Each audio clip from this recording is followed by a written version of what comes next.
Marijos radijas. Dabar yra 2 valandos.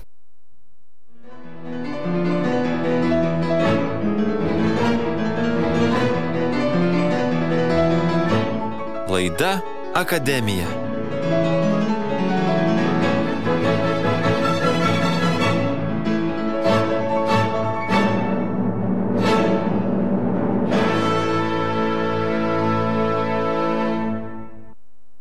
Kviečiame pasiklausyti prieš savaitę girdėtos laidos tęsinį, kurioje filosofas, pedagogas, vertėjas Tomas Sodeika ir Vytauto Didžiojo universiteto katalikų teologijos fakulteto dėstytojas daktaras Valdas Mackela dalinasi įžvalgomis apie Tomą Mertoną ir jo knygas Naujosios kontempliacijos sėklos ir Kontempliatyvioji malda. Tačiau, nors tų kontempliacijos patirčių mes turime savo kasdienybėje, kartais jos mums įsirėžia į atmintį, kartais prabėga, bet tas ėjimas į tokią nuolatinę kontempliaciją, jis nėra lengvas kelias.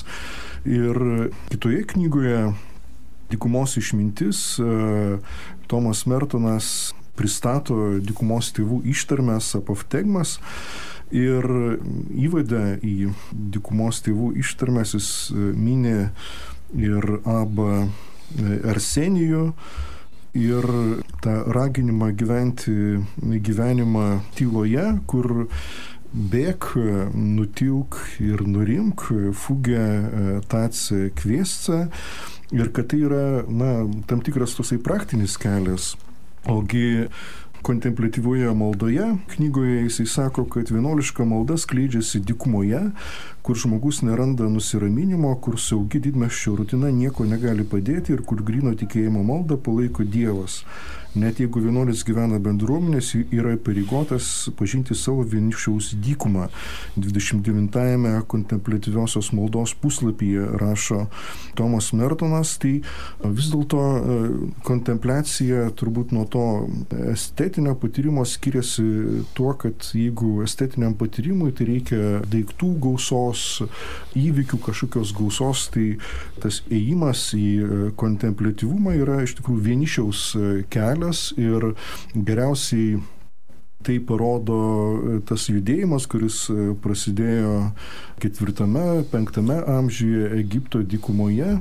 Ir jūs, kada rašėte straipsnį Dykumos tėvai kaip profenomenas, tai irgi taip pat komentavote tą Abos Arsenijaus apoftegmą, kad tikroji kelionė į kontempliatyvų gyvenimą tai yra visų pirma pabėgimas, paskui nutilimas ir galiausiai nurimimas kaip siekiamybė turbūt ir vienuoliško gyvenimo, ir kontempliatyvaus gyvenimo. Tad nurimimas, į kurį gal net ir Augustino tas šūksnis išpažinimų pradžioje nurodo, kad nerami mano širdis, kol neras ramybės tavyje Dieve. Ir kartais ta ramybė yra suprantama, kad po mirties atrasime tą ramybę, bet greičiausiai, kad čia yra kalbama apie tą ramybę, kuri yra atrandama pasiekus tikrai kontempliatyvumą. Ir dažnai yra daroma tokia netgi turbūt paralelė tarp nurimimo kaip beistriškumo ir kontempliatyvumo, kad tik tas, kuris įveikia savo aistras, kaip koks dykumos Antanas, tik tas iš tikrųjų gali žiūrėti nesuinteresuotai, žvelgti kontempliatyviai ir niekas netrikdo jo žvilgsnio. Ar taip? Be abejo, aš visiškai sutinku su to, ką pasakėt, bet pagalvojau, kad čia užsiminus apie Abą Arsenijų vertėtų pabandyti palyginti jo situaciją su šiuolaikinio žmogaus situacija. Juk tai čia kalbame apie žmogų, kuris gyveno 5 amžiuje viešpaties metų ir pradėjo savo gyvenimą maždaug taip, kaip šiuolaikinis žmogus gyvena. Jis gyveno Konstantinopolyje, o Konstantinopolis tuo metu buvo megapolis, beveik kaip koks New Yorkas ar panašiai. Ir vidutinio šiuolaikinio žmogaus akimis žvelgiant, tas jo gyvenimas buvo toks, kad tik pavydėk. Jis turėjo viską, ko žmogui atrodytų reikia. Ir vis dėlto kažkas nutiko ką sunku paaiškinti, kad jis nusivylė. Nusivylė tuo, ką turi, nusivylė tarnybą, nusivylė turtais, nusivylė prabangą ir pasitraukė į dykumą. Tapo vienu iš iškiliausių turbūt tos grupės, kuri vadinama dykumos tėvais. Bet jeigu galima, aš norėčiau pacituoti vieną fragmentą būtent apie Abą Arsenijų, apie jo pašaukimą, kaip jisai tapo vis dėlto asketu ir kaip jisai tapo atsiskyrėliu dykumoje. Tai yra citata iš būtent dykumos tėvų posakių. Skamba iš šitaip, cituoju: kai Abą Arsenijus dar gyveno karaliaus rūmuose, kartą jis meldėsi viešpačiui, sakydamas: viešpatie, vesk mane į išganymą. Ir pasigirdo balsas ir tarė: Arsenijau, bėk nuo žmonių ir būsi išganytas. Kitą sykį, jau gyvendamas vienuolio gyvenimą, jis meldėsi tais pačiais žodžiais ir išgirdo balsą sakantį: Arsenijau, bėk, tylėk, nurimk maldoje, tai tyrumo šaknis. Citatos pabaiga. Man pasirodė, kad čia šitoje vietoje, kurią tik pacitavau, labai neblogai toks, sakyčiau, tritaktis šito kelio ėjimo į dykumą, ėjimo kontempliatyvaus gyvenimo link, tritaktis pobūdis pažymėtas. Prasideda viskas nuo to, kad Arsenijus gyvena karaliaus rūmuose ir labai neblogai jam tenai sekasi, bet vis dėlto tas išganimo troškimas jame pabunda. Ir tai toli gražu nėra savaime suprantamas dalykas. Mes galim, aišku, išėję į gatvę kiekvieną sutiktą praeivį imti raginti siekti išganimo, bet vargu ar būsime suprasti. Tiesiog, tai nėra savaime suprantamas dalykas. Tas troškimas, išganimo troškimas, jis turi pabusti žmoguje ir turi pabusti būtent per tokią negatyvę patirtį, kad visgi gyventi šiame pasaulyje, net ir tuo atveju, jeigu man lemta tą savo gyvenimą gyventi karaliaus rūmuose, toli gražu nėra taip gerai. Aš trokštu išganimo. Ir jisai meldžiasi ir antras etapas prasideda nuo to, kad išgirsta balsą, kuris čia, sakyčiau, aidi iš jau tylos, taip sakant, avansų jam duotas. Arsenijau, bėk nuo žmonių ir būsi išganytas. Jis išeina tuomet į dykumą ir pradeda vienuolišką gyvenimą, dar atkreipkime dėmesį į tai, dar nelabai žinodamas, kas tai yra. Dykuma tai yra vieta. Dykuma yra vieta, kurioje nieko nėra. Vieta, kurioje galima būti tyloje, bet kol kas dar to savitikslio buvimo tyloje kaip savitikslio jisai čia nepatiria. Tik pagyvenus kurį laiką, ir čia sakyčiau, tas laikas patenka į meditacinio etapo rubriką, pagyvenęs kurį laiką ir nuolatos melsdamasis, jis vėl išgirsta balsą sakantį: bėk, tylėk, nurimk maldoje. Ta tyla, iš kurios balsas išniro, tarsi sugrąžina jį galiausiai į tylą, bet sugrąžina nuėjus tam tikrą kelią.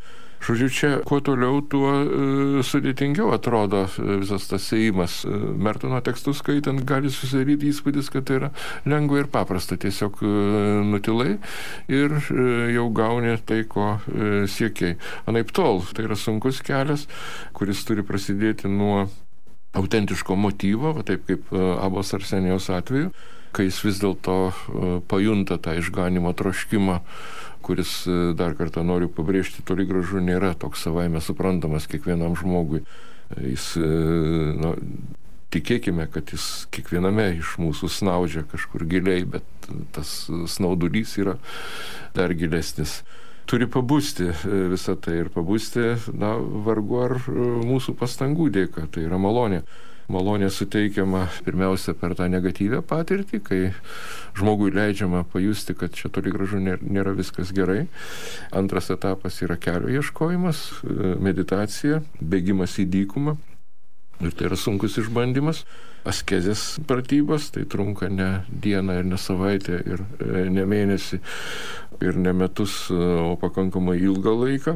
Ir aišku, čia šitas etapas dvasinio tobulumo siekiančiam žmogui yra bene sunkiausias, nes sunku ištverti, kai tu dabar neturi dar apčiuopiamo siekinio, o tik tai kažkokiam nuojautom vadovaujasi, sunku ištverti ir asketo kelias šitame etape yra bene sunkiausias. Bet galiausiai viskas vėl sugrįžta į tą tylą tokią, kuri Yra va ta tyla, apie kurią prieš tai kalbėjome, būtent toks buvimas kartu, kai jau nebereikia jokių žodžių ir apskritai nieko nebereikia. Tai yra būsena, į kurią patekęs žmogus supranta, kad tai yra galutinis prasmės pagrindas. Tai, sakau, būsena, turėdamas omenyje ne tai, kad tai jau yra mirtis ir amžinasis gyvenimas, ne, likdami šiame pasaulyje mes visą laiką esame blaškomi ir iš tos savitikslinės būsenos laiks nuo laiko iškrentame ir vėl tenka pradėti tarsi viską iš naujo.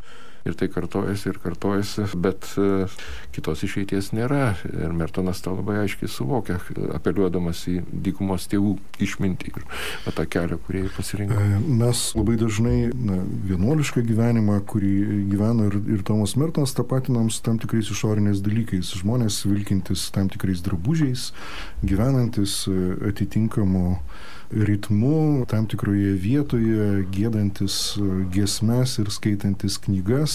Bet iš tiesų pats Tomas Mertonas, rašydamas knygas, kuriuose pertikė savo vidinę patirtį, jisai nurodo, kad yra kažkas daugiau už visų tų išorinių pavydalų ir kas yra susijęs su tuo išganimo siekiu.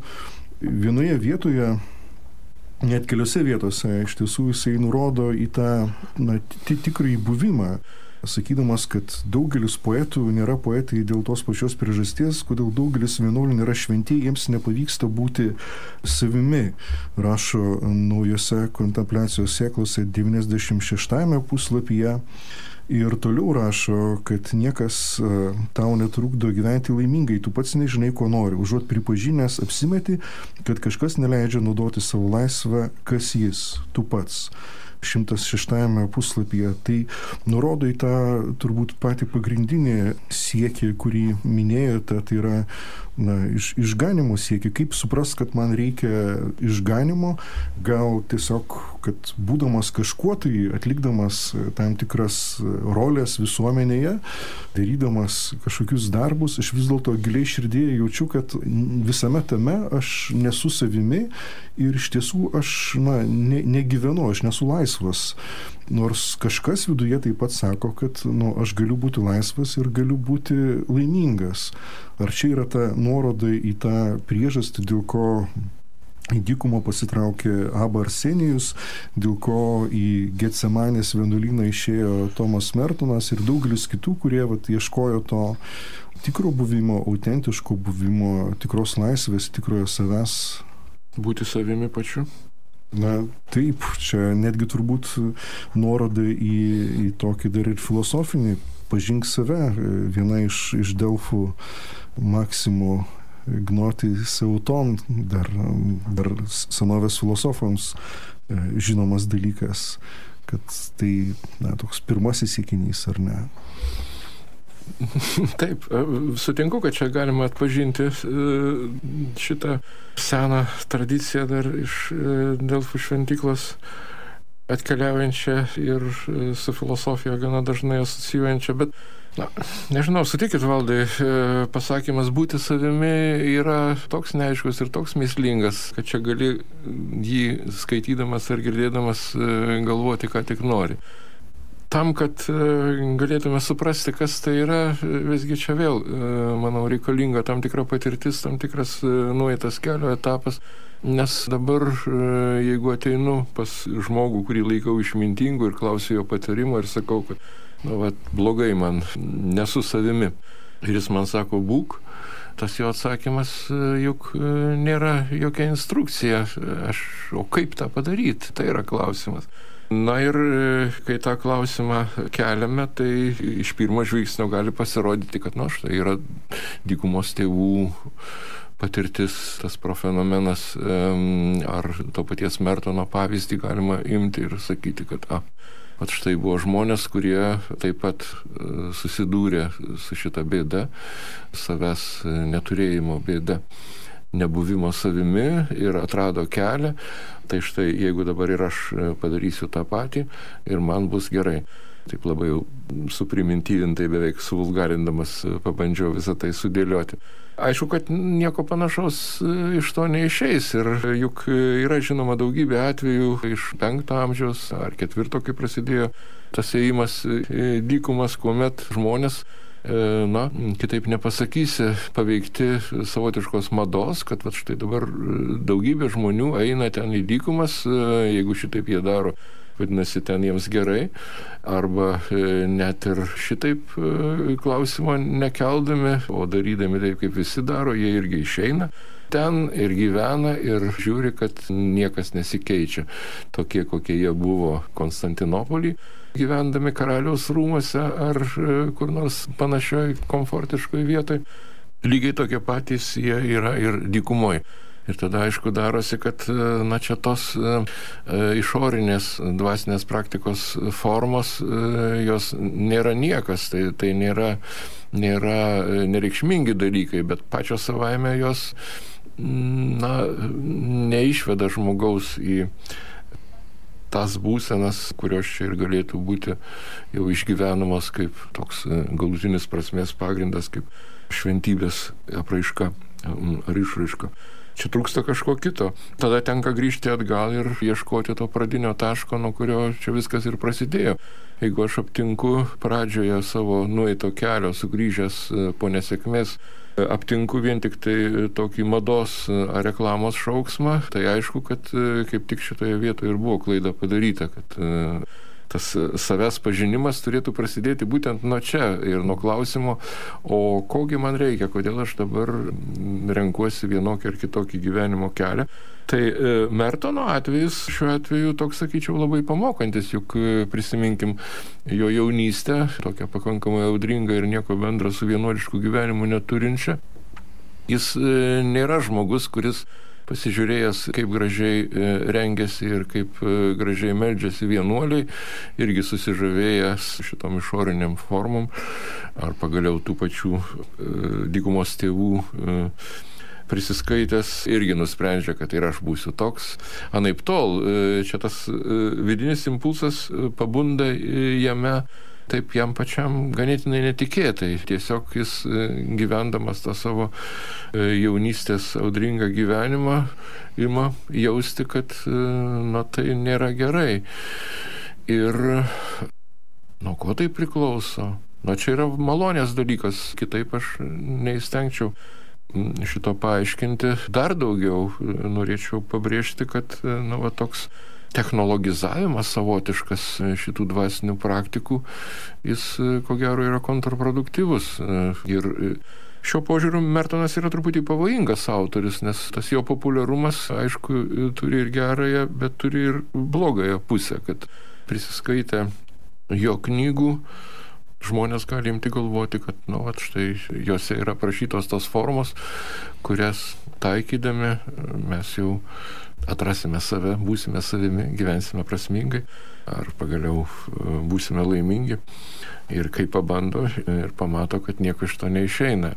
Ir sutrikę klausia, o kodėl jam šitai pavyko, o man ne. Manau, kad čia tas savęs pažinimas nėra galutinis tikslas, taip kaip, tiesą sakant, tas įrašas Delfų šventykloje, Ignotis Auton, jis toks ganėtinai daugiareikšmis, daugiaprasmis ir ką tai galėtų reikšti, čia galima labai įvairiai interpretuoti. Turint omenyje tai, kad visgi į Delfus graikai vykdavo pirmiausia orakulo atsiklausti pranašystės, tai čia tikėtiniausia to įrašo prasme yra ne tiek toks, sakyčiau, filosofinės savęs pažinimas, bet imperatyvas, kad štai žmogau tyrinėk save ir bus viskas gerai, bet greičiau tas palinkėjimas žmogui, kuris eina Dievo ištarmės atsiklausti, palinkėjimas suprasti tą ištarmę, nes juk kaip tie atsakydavo į ją išduotus klausimus, tai tie atsakymai būdavo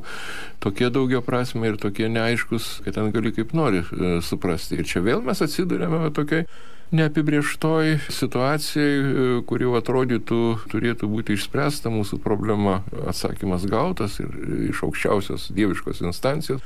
Pasirodo, kad tas atsakymas yra daugiaprasmis, reikalingas interpretacijos, kitaip sakant, reikalingas vėl savęs pažinimo tokio, kuris leistų suprasti, kogi Dievas iš mūsų nori. Ir šitai turi prasidėti nuo pat pradžios, nuo to pirmojo pabudusio manyje diskomforto jausmo, kad suvokiu, kad čia kažkas negerai yra. Ir kągi, ar turėčiau pulti į dykumą, eiti? Galbūt, bet tam, kad šitokį sprendimą padaryčiau, dar turiu save gerokai patyrinėti ir pamedituoti, taip sakant. Įdomu, kad vienoje vietoje ir kitose vietose, sekdamas ir kryžiaus Jonų, ir kitais autoritetais dvasinio gyvenimo ir kontempliatyvios maldos, jis mini pavojų prisirišti prie ramybės, saugumo, laimės, visų tų dalykų, kurie, kaip mes galvojame, galėtų mus atvesti į tą galutinį tikslą. Sako, kad kartais kontempliatyvieji mano, kad visas jų gyvenimo tikslas ir esmė yra susikaupimas, vidinė ramybė ir Dievo artumo jausmas. Ir jie prisiriša prie šitų dalykų, bet susikaupimas taip pat yra kūrinys kaip ir automobilis.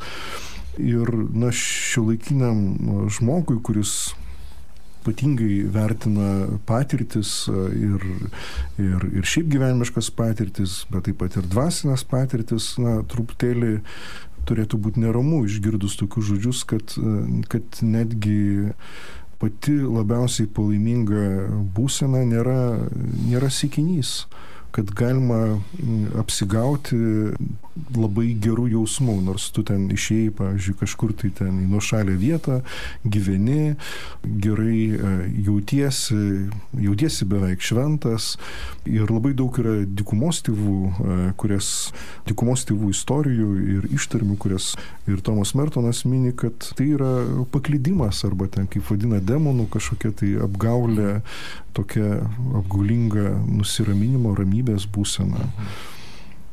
Aš manau, kad tai yra labai svarbus momentas, būtent kai kalbame dabar apie dvasinio tobulėjimo kelią ir bandome tą kelią truputį detaliau apžvelgti, pasižiūrėti, iš ko jis susidarytas. Tai čia ta jau kelio pabaiga, kuomet atrodytų tikslas pasiektas, žmogus išėjo į dykumą, gyveno ten, tobulėjo ir galiausiai tą šventumo patirtį įgijo. Klausimas kyla, ar iš tikrųjų tai nėra gundymas, ar tai nėra demonų apgaulinis. Jau pats tas pasitenkinimo savimi jausmas, jis pats kelia šiokį tokį įtarimą ir kyla mintis, kad kažkas čia negerai, aš jau jaučiuosi dabar čia laimingas ir tobulas, ar net ir šventas. Tai reiškia, kad ne ten atsidūriau, kur turėčiau būti. Tai nesu aš. Aš negaliu būti šventas, nes esu nuodėmingas ir tas nuodėmingumo jausmas, kuris dabar didžiųjų šventųjų gyvenimus skaitai, gali šiek tiek trikdyti, kaip dabar, sakysim, kad ir mažoji Teresėlė, kuri tokia jau šventa atrodo, nieko jai neprikišo, vis tiek ji graužiasi ir jaučia tą savo nuodėmingumą ir tai yra vienas iš gausybės pavyzdžių būtent švento žmogaus gyvenimo, kad čia visgi tai, apie ką šiandien šnekėjom daugiausia, tas toks teorinis gyvenimas kaip siekiamybė, kaip aukščiausia dvasinio tobulumo forma, jis savyje turi kažkokį patį save neigiantį momentą. Ir aišku, čia turint daugiau laiko ir bandant detaliau analizuoti šitą būseną, galima būtų pastebėti čia daugelį labai svarbių dalykų, bet dabar norėčiau tik tai vienintelį pabrėžti, būtent tai, kad čia tokia palaiminga būsena, ji galiausiai išveda žmogų į vėl tarsi tą pačią vietą, nuo kurios jisai pradėjo, nuo tokio diskomfortą, taip, kad šiame pasaulyje gyventi nėra gerai, kad tai yra ašarų pakalnė ir kad turi eiti kaip išėjimas į naktį, kaip tamsioji naktis, ta analogija, kad tas tikrasis matymas, kurį mes tapatiname, kad mes matome tada, kada esam šviesoje, bet iš tikrųjų anot daugybės mistikų, kad tikrasis matymas yra tamsoje. Taip, aš sutinku, nors, aišku, šitas kryžiaus Jono nakties įvaizdis, jis čia turbūt jo paties labiau siejamas su ta meditacinė būsena, kuomet siela išėjusi ieškoti Dievo turi praeiti kelią, kuomet jokių kelio ženklų nėra. Tai yra klaidžiojimas, tai yra ėjimas tamsoje. Bet kur dabar šito keliu eidamas žmogus patenka? Taip, Dievo artumas, buvimas kartu su juo, buvimas dialogo santykyje su Dievu, čia lyg ir galėtų būti įvardintas kaip ta siekiamybė, kaip orientyras. Bet jeigu dabar atsitinka taip, kad žmogui pavyksta, taip kaip daugeliui dykumos tėvų ar Mertonui, tikiu, taip pat pavyko šitai padaryti, tai nereiškia, kad jau čia dabar belieka tik tai rašyti knygas, kuo storesnės ir kuo daugiau, ir skleisti po pasaulį ir aiškinti visiems, kad kaip čia tokie dalykai yra, taip vulgariai šnekant, padaromi. Manau, kad tas galutinis taškas, į kurį žmogus šito keliu keliaudamas patenka, tai yra tylos taškas. Tyla kaip viena iš pagrindinių turbūt Mertono temų.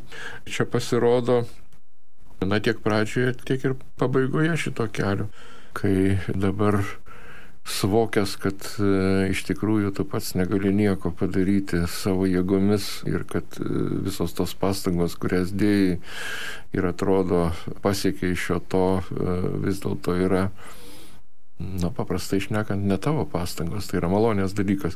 Kai šitai suvoki, tai tiesiog nuščiūvi, nutyli ir tada, ko gero, ir įvyksta tas buvimas savimi pačiu. Kas mes esame, kaip mes patys. Sakyčiau, tylinčios būtybės. Ir kol nesiliaus mumyse tas žodžių srautas, nesvarbu ar balsu sakomas, ar raštu skleidžiamas, tol turbūt savęs mes ir neaptiksime. Kiekvienas sakymas, kiekviena išraiška visuomet yra savęs išdavimas, pabėgimas nuo savęs. Ir pabėgimas ne į dykumą, kurioje tyla viešpatauja, bet būtent į tą triukšmingą Konstantinopolį, kuriame tikimės atrasti save, o atrandame tik tai savo vaiduoklį. Tai šioje vietoje turbūt galim ir nutilti. Galima. Ačiū, dėkoju profesoriui Tomui Sodeikai už įžvalgas apie Tomą Mertoną, jo knygas Naujosios kontempliacijos sėklos ir kontempliatyvioji malda. Laidą vedžiau aš, Valdas Mackela, ir laidą noriu užbaigti dar vieną Tomo Mertono mintimi iš knygos Kontempliatyvioji malda, kad be šios kontempliatyvios krypties statome bažnyčias ne tam, kad jį pagarbintume, bet įtvirtintume socialinės struktūras, vertybės ir gėrybės, kurios mus dabar džiugina. Be šio kontempliatyvaus pamato mūsų pamokslavimas ir apaštalavimas iš viso nėra joks apaštalavimas, tik tuščias prozelitizmas, primetantis mūsų įprastą gyvenimo būdą. Be kontempliacijos ir vidinės maldos bažnyčia negali vykdyti savo misijos, perkeisti ir išgelbėti žmoniją. Su Dievu. Ačiū, Valdai, už puikią citatą ir už pokalbį ir už tai, kad pakvietėt. Iki pasimatymo. Iki pasimatymo.